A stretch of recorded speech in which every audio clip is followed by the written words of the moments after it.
News. Basukule Natakate. Olga umeze neza kari muri BTV. Merci beaucoup. Bakunzi bacu mubona gute Basukule Batakate. baramutse abakunzi bacu. Say my name nitwa Olga. Ulala ko hadashushe. Mr. DJ kora ma mixtape step. Umuriro wake. Eheraba. When you wanna. Eheraba. When you wanna. Ubu ni mama mumubona gute turi kumwe akabebe. Bakunzi bacu twabazaniye Olga Lori ari ngaha, yaje ngaha kugira ngo aduhe atumenyeshe canke adutahuze iyi ndirimbo yari maze kwaca imbere mugabo tushaka tuyitahure rero neza na neza. Umeze neza? Ego. Basukule utuzaniye Basukule. Basukule ubushatse kuvuga iki? Basukule bisigura bozi. Bozi mu Giswahili. Basukule. Bozi. Ubutumwa buri muri no ndirimbo n'ubuherere.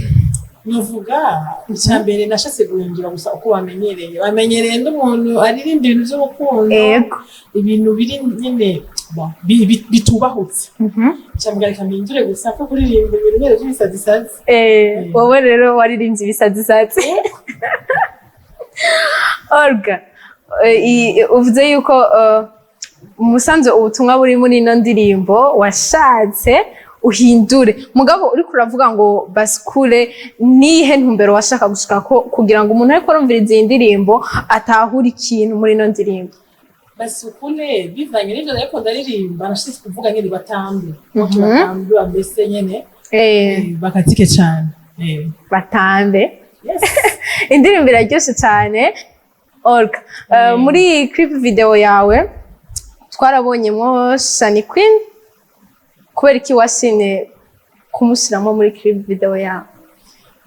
En fait ahubwo nabwiye abakobwa nashoye kuronka bazi muri video, ariko kandi nimba ntihenze narabonye umuntu asa na bebe beshe. Ego narimo nabwiye muga abo niyo bashobotse kuboneka uwo munsi. Ego. Indirimbo isa neza, amasanamu yakorewe hehe? Audio ni kwa X Factor New Era. Ama video nayo ni Brian Smith. Ego. Iyo twumvise Olga nkuko wabivuze tuhora tukubona mu yindi style. Mbe Olga abantu bamwitege muri style zose, urashoboye hose. Ego. Nashatse nyine kugenda bereke yuko no uratinya kumamagara ko turirimbana ibintu biri oze abone ko ubishoboye. Wow. Olga, uyu mwaka wa 2020 nizihe projet canke plan office kugira ngo abakunzi bakwitege? Ndafise projet kuticara icambere no kuticara yo gukora kwa namaze umwanya muremure ntariko ndakora ntari ngaha anye, rero biransaba gukora cyane kugira nshobore gusubira kuja kuri rythme nk'abandi. Urumva ico mvuga kuri je muri 2022 mubemera ko nagiye kwicara. Olga yaje nyene ntiwicaye, utegerezwa gukora uko biri kose mpaka kieleweke. Abakunzi bako barakumviriza bamenye yuko Olga agiye kuduha ibintu bishaje. Ego. Ku muntu ariko aratwumviriza iyo kwitega Olga ryari iyindi ndirimbo iziryoshe gusumvya iraryoshe cyane mugabo urabizi ko tuguma dushaka ibintu biruta vya bindi. Reka kwanza abanzi babanze kwanza bayifeel inye bashikiye mwibajemo babanze kwanza kwa ndabona umengo ntabwo warayakira cyane ko sindabona ama views akwiye. Babanze kwanza bayibajemo hama cyanda basikiyenze. Abakunzi bacu ndabizera cyane kuko ikintu cyo gushigikira iyo tugeze muri support babikora neza cyane from umukunzi wacu ndabizi neza ariko aratwumviriza acaraba indirimbo yitwa gute agacaza YouTube agacayishigikira. Olga yavuze ati banza muyishigikire aho akeneye kwishika, niyo yahashika azoca abazanira ikindi gikorwa gishasha. Olga, indirimbo Basukule ni kecizere uyifiseko canke ni kintu uyibonamo kiruta izindi ndirimbo zose ku buryo wacizera ukavuga ati indirimbo izonshikana kure? Iyi niyo ndirimbo ya mbere nkoze icambere vyose biri ku gace kanje. Vyose ata muntu umwe nizeye ko ikintu nakimwe urumva ntegereza kuyizera ko ibintu byinshi cyane kuko ni yashu yanje n'ingufu zanje Yego. urumva ndayiteze ko ibintu byinshi birenze iyi ndirimbo n'ukuri ndabasavye vraiment supporting yarayibiriye akayashu vraiment tuyishigikire igere handi nyene yifuza ko igera. Olga tugira ko nahe ma platform ukoresha witwa gute ku mbuga ngurukana bumenyi kugira ngo bagushigikire byoroshe? Kuri YouTube ni Olga Lori official, hama Instagram ni Olga Lori, na Facebook Olga Lori nyene. Ego.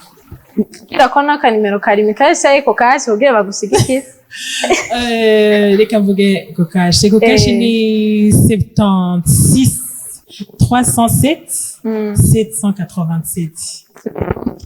Urabishobora?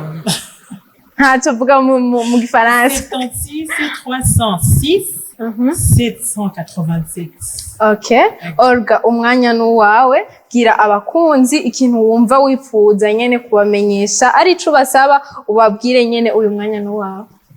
No babwira yuko bonshigikira burya carrière y'umuzika iragoye cyane surtout iyo uri umwe atabandi bantu ufite bagufasha bari inyuma urumva ico no basaba bagiye ku ma platform yanje yose bankurikirane biyabone ba liking ba sharing ivyo muko bishoboka kugira ndabe yuko hariyo ahandi hantu noshika jiwe nifuza.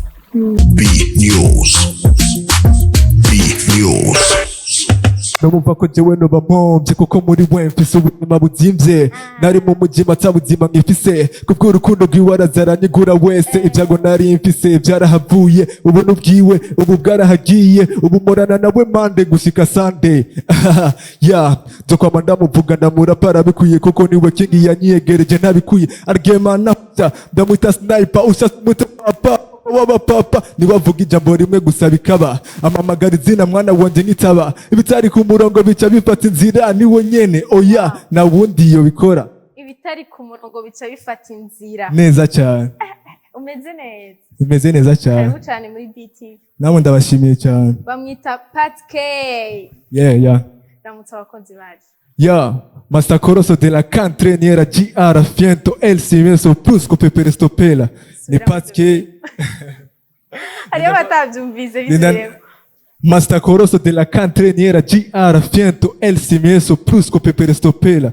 Ni Pat K. Ndabara mukijaho muri mwe aho muri hose. Ya, mugira amahoro y'Imana. Yego, Pat K. Ako ka intro kawe karaducanze dusigurire.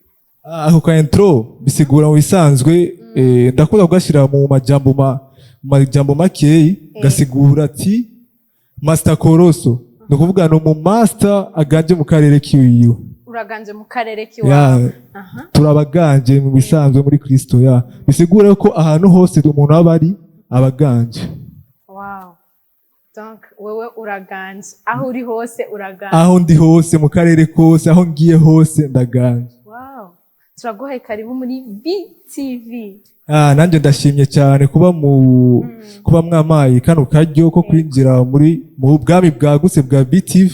Ya ndabashimiye cyane. Sanzure aha ni wanyu BTV uhashitse hacabi wanyu. Ya ni buri ni muhira ndabizi ni muhira ya. Kandi Pat K sijambere aje nga. Sijambere? Ya sijambere rigize kabiri ya. Wow. Ndagyohe rero cyane kubona tugire dukorane antwa abakunzi turaza kubaryohera. Ya neza cyane. Pat K ni umuririmbyi. Aririmba indirimbo mpimbazamana. Muri stili yihe? Urimba stile zose? Je mu bisanzwe ndirimba rap, ndakora rap, ndakora raga. Ya ndirimba muri stile zibiri. Ego. Pat K yaje ngaha. Iyi ni indirimbo yiwe yitwa Hararyoshe. Sivyo? Ya ni indirimbo ya. Indirimbo iramaze igisohotse. Ya indirimbo novuga ko imaze imisi amezi 10 umenga ni 11 mois ya 11 mois isohotse ariko hari yindi ndirimbo imaze imisi mike cyane isohotse. Ya hari indirimbo meruka gusohora yitwa Ivyifuzo imaze umenga imisi nihenze no 8 imisi 8 9 gutyo. Ya irenga ku imisi 2 cyangwa umunsi umwe. Ego. Pat K yaje ngaha muri studio zacu za BTV kugira ngo atumenyeshe ubuzima bwa misi yose na cyane mu muziki. Mbe Pat K inyuma yo kuririmba ikintu yubatse gukora, wowe usanzwe uri umunyeshuri cyane? Mu bisanzwe narahejeje secondaire mugabo sindaronka, urumva sindatangura university mugabo ni ibintu ndiko ndapanga mu misi iri imbere kuyiga. Pat asanzwe asengera hehe? Kubera ko umuntu iyo wumvise ati ni umuririmbyi aririmba indirimbo mpimbazamana, uca wumva ukeneye kumenya asengera hehe, mbega ibikorwa yoba bikorera muri eglise canke yoba ashigikiwe na eglise, bimeze gute Pat K? Pat K asanzwe asengera muri mu isengero rya Christ Embassy Burundi. Riri muri sinzi mu Ngagara quartier 10. Yego. Twahoze turi mu Kigobe mugabo turi mu Ngagara muri quartier 10. Niyo sanzwe sengera. Hama sinzi ikindi kintu warumbagize. Ibikorwa usanzwe ukora byo kuririmba ushigikiwe na eglise canke hari abandi bantu bagushigikiye? Okay, ibikorwa mfise abantu benshi bansigikiye. Ndafise team yiwanje yitwa Zoom Dream. Niyo team dusanzwe dukorana. Niyo mu bisanzwe dukorana kenshi. Hama n'isengero mu bisanzwe kubera uri umuririmbyi asanzwe aririmbira muri mu isengero kandi ufise family nini, bategerezwa gusupportinga nk'umuryango. Pat K araririmba, uratubwiye yuko indirimbo imaze igihe kinini iri mu gukwiza umwaka isohotse, mugabo hari iyindi yitwa Ivyifashe imaze indwi imwe isohotse. Iyi ndirimbo igize kangahe? Maze gusohora indirimbo zingahe zibona? Indirimbo zibona novuga ko igize indirimbo ya gatatu. Ifise indirimbo zibona zitatu muri kariyere yiwanje solo, kuva kubera sinovuga ati ngo kubera naratangiye kuririmba ndirimba muri groupe y'abandi turi kumwe n'abandi, mugabo kuva nangura kuririmba maze ubu igize indirimbo yanjye ya gatanu, harimo zitatu zibona. Imwe rero ni video lyrics. Ariyo iheruka gusohoka. Ivyifuzo. Ego. Pat K Ivyifuzo, indirimbo yawe yitwa Ivyifuzo, kweri ki wayise Ivyifuzo? Mbega kugira ngo utore amatitre y'indirimbo zawe bigenda gute? Ivyifuzo ni indirimbo yaje mu bintu kenshi abantu basanzwe bifuza. Abantu hari ibintu byinshi twifuza mu buzima. Turifuza kubaho tugira amafaranga, nyine amafaranga arenze. Ibintu byinshi abantu babifuza. Ibintu byinshi nk'umuntu usanga wifuza, shaka kugira amafaranga menshi, ngira umuduga, fasha abagenzi biwanje, ibintu by'uko abantu bakwegereye, umuryango. Ivyifuzo rero usanga umuntu wese afise ivyo vyifuzo, kuva n'umwana akiri muto urashobora kumubaza ati none wewe wifuza iki ni wakura? Ibintu ashobora kukubwira abantu ivyo bindi nawe uvuga uwo mupeti yumvira mu rwego kabisa. Usanga rero ivyifuzo na muntu yigera agira ivyifuzo biri hasi. Umuntu wese yamashaka kugira ivyifuzo basi birenze, kugira ubuzima burenze. Rero ivyifuzo ni indirimbo yaje isigura ibintu namye nifuza, ugasanga nifuza kugira amafaranga nkiri hasi, mugabo ninamara kuyagira benshi, kubera turabizi ufise amafaranga asanga wibagiye umuntu yari hasi yawe. Nimuburi uronse ijya opportunity yo kuja hejuru y'abandi, ukwiye kuguma wibuka aho wavuye. Ukwiye kwibuka aho wavuye ahubwo ukaduza n'abandi. Rero mu bisanzwe usanga abantu benshi twibagira, ugasanga turibagiye, turatangiye kwibona ko ari twe turenze, ukamenga abantu nta n'ikindi kintu tukibakeneye ko kirenze. Ugaca usanga ni ibintu turiko turihenda, turiko turabaho ubuzima ngaha kw'isi. Kw'isi tubona ubuzima nobwita ubuzima bugufi tuzoba ngaha kw'isi.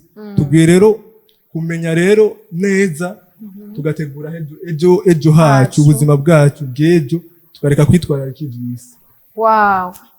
Ubutumwa buri muri no ndirimbo Ivyifuzo ukwiye kwibuka canke kwiyumvira aho wavuye kugira ngo ufashe abandi, hama wiyumvira imbere yawe kugira ngo ushobore gushika kure hashoboka. Tugira ko Pat K uyu mwaka wa 2022 n'ikihe cifuzo ufise uvuga ati iki kintu vyanka bikunda ntegerezwa kugishikako umwaka utegerezwa guhera mfise intayi yuko ikintu nagisitseko.